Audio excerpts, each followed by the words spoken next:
வணக்கம், நான் உங்கள் அம்மா சமையல் மீனாட்சி. இன்னைக்கு சூப்பரான ஒரு லஞ்ச் மெனு தான் பண்ண போகிறோம். என்னென்ன பண்ண போகிறோம் அப்படின்னு சொல்லிட்டு பார்க்கலாம் வாங்க. இப்போ முதல்ல நம்ம புதினா துவையலுக்கு ஒரு ஸ்பூன் அளவுக்கு எண்ணெய் போட்டுக்கலாம். இப்போ இஞ்சி வந்து ஒரு பீஸு இதில் சேர்த்துப்போம். அதுக்கப்புறம் புளி பார்த்திங்கன்னா ஒரு சின்ன கோலி உள்ள அளவுக்கு, பச்சை மிளகாய் ஒரு 10 பச்சை மிளகாய், பூண்டு வந்து ஒரு முழு பூண்டை உடைச்சி வச்சுருக்கேன்.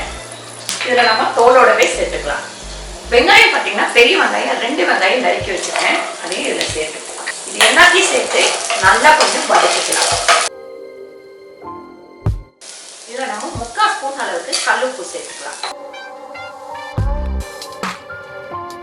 இப்போ நம்ம வந்து ஒரு 2 கட்டு அளவுக்கு புதினா வச்சுருக்கோம், அதை இதில் சேர்த்துக்கலாம். தண்ணி நல்லா வடிச்சிட்டு தான் போட்டோம். இந்த அளவுக்கு தண்ணி இருக்குது. இதில் கொஞ்சமாக நமக்கு தண்ணி ஊற்றிக்கலாம். இதை எடுத்து ஆற வச்சிடலாம். இப்போ நம்ம அதே பாத்திரத்தில் உள்ள தண்ணி ஊற்றிக்கலாம்.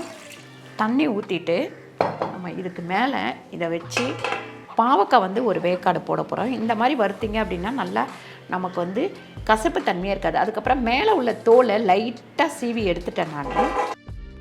இந்த பாத்திரம் பார்த்திங்கன்னா ப்ரீமியரு. இதோட லிங்க் வந்து நான் கீழே கொடுத்துருக்கேன். ஒரு 7 நிமிஷம் நல்லா வேகட்டும். மேலே ஆவி கட்டி தான் எடுக்க போகிறோம். ஆவி கட்டிட்டோம் அப்படின்னா வறுக்கும் போது சீக்கிரமாக வேலை ஆகிடும். இந்த மாதிரி லைட்டாக வந்து நம்ம வந்து ஆவி கட்டிக்கலாம். இப்போ அடுப்பை ஆஃப் பண்ணிவிடுவோம். பூண்டு பார்த்திங்கன்னா 3 பெரிய பூண்டு உரித்து எடுத்து வச்சுருக்கேன். இதை வந்து இதில் போட்டு நல்லா வந்து தட்டுற கணக்கில் அரைச்சி எடுத்துக்கலாம். நம்ம உரல் இருந்ததுன்னா உரலில் கூட தட்டி எடுத்துக்கலாம் நீங்கள். இப்போ நம்ம பாவக்காய் வறுவலுக்கு ஒரு 4 ஸ்பூன் அளவுக்கு எண்ணெய் போட்டுக்கலாம். இப்போ பாவக்காய் வறுவலுக்கு நான் பூண்டு வந்து தட்டி எடுத்துகிட்டு வந்துட்டேன், அதை சேர்த்துக்கலாம். நல்லா கிண்டி விட்டுப்போம். கருவேப்பிலை கொஞ்சம் சேர்த்துக்கலாம் இதில். அதுக்கப்புறம் பார்த்திங்கன்னா இந்த வேக வச்ச ஆவி கட்டின பாவக்காவை இதில் சேர்த்துக்கலாம். ஒரு 1/2 ஸ்பூன் அளவுக்கு உப்பு சேர்த்துக்கலாம். மஞ்சத்தூள் 1/4 டீஸ்பூன் சேர்த்துக்கலாம். இது அப்படியே நம்ம கொஞ்சம் மூடி வச்சலாம். ஒரு 2 நிமிஷம் மூடி இருக்கட்டும். இப்போ நம்ம ஆற வச்சுருக்கிற புதினா சட்னியை அரைச்சிக்கலாம். நம்ம மூடிட்டு எடுத்துட்டோம் அப்படின்னா பாவக்காய் வந்து நல்லா வெந்துடும். சிம்லையே வச்சு வேக விடணும். இப்போ கொஞ்சம் ஹையில் வச்சு நல்லா வதக்கி விட்டுக்கிட்டே இருக்கலாம். இப்போது நான் வந்து காஷ்மீர் மிளகாய் ஒரு 1/2 ஸ்பூன் அளவுக்கு போட்டுக்கிறேன். கொஞ்சம் காரம் கொடுத்திங்கன்னா தான் நமக்கு வந்து அந்த கசப்புத்தன்மை தெரியாது. பாருங்கள், பாவக்காய் வந்து நல்லா வதங்கிடுச்சு. இப்போ அடுப்பை ஆஃப் பண்ணிவிட்டு இதை ஒரு வேறு பாத்திரத்தில் எடுத்து வச்சுக்கலாம். இப்போ நம்ம பாவக்காய் எடுத்தாச்சு. இப்போ புதினா துவையலை தாளிச்சிக்கலாம். இந்த ஒரே கடாயிலேயே சமைச்சு முடிச்சிடுறேன் பாருங்கள். 1 ஸ்பூன் அளவுக்கு உளுந்து சேர்த்துக்கலாம். 1/2 ஸ்பூன் அளவுக்கு கடுகு சேர்த்துக்கலாம். ஒரு 1/2 ஸ்பூன் பெருங்காயம் சேர்த்துக்கலாம். பெருங்காய பொடி, கருவேப்பிலை.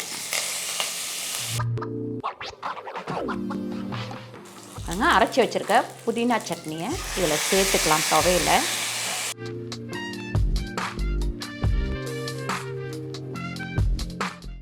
நல்ல புதினா துவையில் இந்த மாதிரி நல்லா வதக்கிடுங்க. வதக்கிட்டிங்கன்னா ஒரு தனி டேஸ்ட்டு கிடைக்கும்.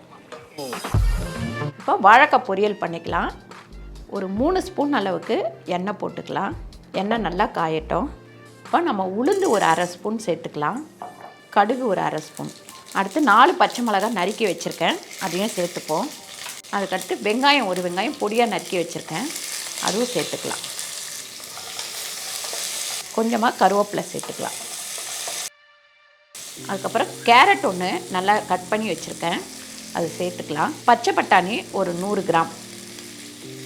இப்போ நறுக்கி வச்சுருக்க வாழைத்தண்டை சேர்த்துக்கலாம். ஒரு பெரிய வாழைத்தண்டு தான் நறுக்கி வச்சுருந்தேன். பாசிப்பருப்பு 1/2 வேக்காடு போட்டு வச்சுருக்கேன், இதையும் இதில் ஊற்றிடலாம். 1/2 ஸ்பூன் அளவுக்கு உப்பு சேர்த்துக்கலாம். ஒரு 1/2 கப்பு தண்ணி ஊற்றிக்கலாம். இதை மூடி வச்சிடலாம். 5 நிமிஷம் நல்லா வேகட்டும். நல்லா 10 நிமிஷம் வந்து வெந்துருச்சு. இந்த தண்ணி ஃபுல்லாக பாருங்கள் வத்திருச்சு. இப்போ இதில் நம்ம இந்த திருவி வச்சுருக்க தேங்காவை சேர்த்துக்கலாம்.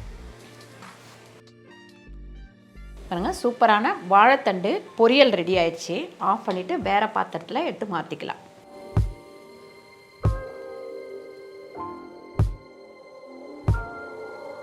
இப்போ நம்ம முருங்கைக்காய் உருளைக்கிழங்கு சிக்கன் குழம்பு தான் வைக்க போகிறோம்.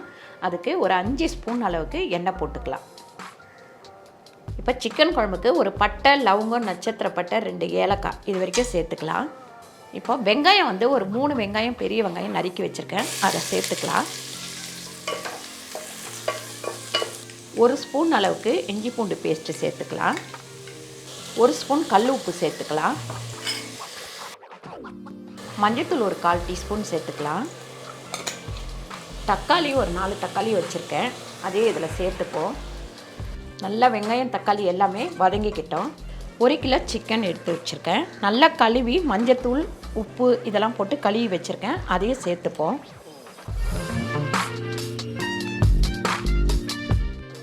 பாருங்க 3 முருங்கைக்காய், 2 உருளைக்கிழங்கு.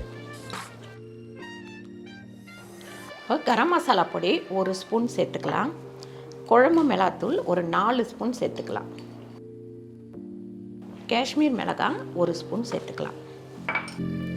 இதில் அப்படியே தண்ணி ஊற்றிக்கலாம். இப்போ மூடி ஒரு 10 நிமிஷம் கொதிக்கட்டும். குழம்பு இந்த மாதிரி நல்லா கொதிக்கும் போது நம்ம வந்து சிம்மில் வச்சுட்டு தேங்காய் அரைச்சி வச்சுருக்கேன், அரை முடியிலையும் பாதி தேங்காய், இதை வந்து இதில் சேர்த்துக்கலாம். தேங்காய் ஊற்றினதுக்கப்புறம் ஒரு 3 நிமிஷம் கொதிக்க விடுவோம்.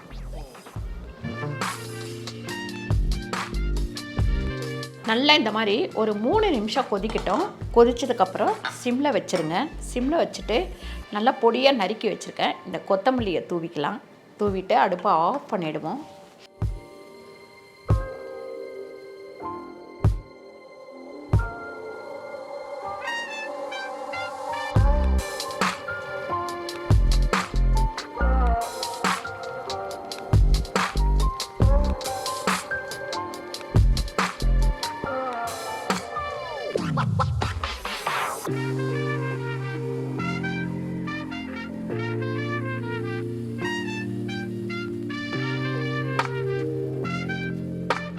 பாருங்க சூப்பரான லஞ்ச் மெனு ரெடி ஆயிடுச்சு. ஒரு சிக்கன் குழம்பு. சிக்கனில் பார்த்திங்கன்னா நம்ம உருளைக்கிழங்கும் முருங்கைக்காவும் போட்டு சிக்கன் குழம்பு வச்சுருக்கோம். அதுக்கப்புறம் வாழைத்தண்டு பொரியல், பாவக்காய் வறுவல், புதினா துவையல், இது எல்லாமே ரெடி ஆயிடுச்சு. கண்டிப்பாக நீங்கள் ட்ரை பண்ணி பாருங்கள். இந்த வீடியோ உங்களுக்கு பிடிச்சிருந்தால் லைக் பண்ணுங்கள், ஷேர் பண்ணுங்கள், சப்ஸ்கிரைப் பண்ணுங்கள், ஃபேஸ்புக்கில் ஷேர் பண்ணுங்கள், மறக்காமல் கமெண்ட் பண்ணுங்கள். நன்றி, வணக்கம்.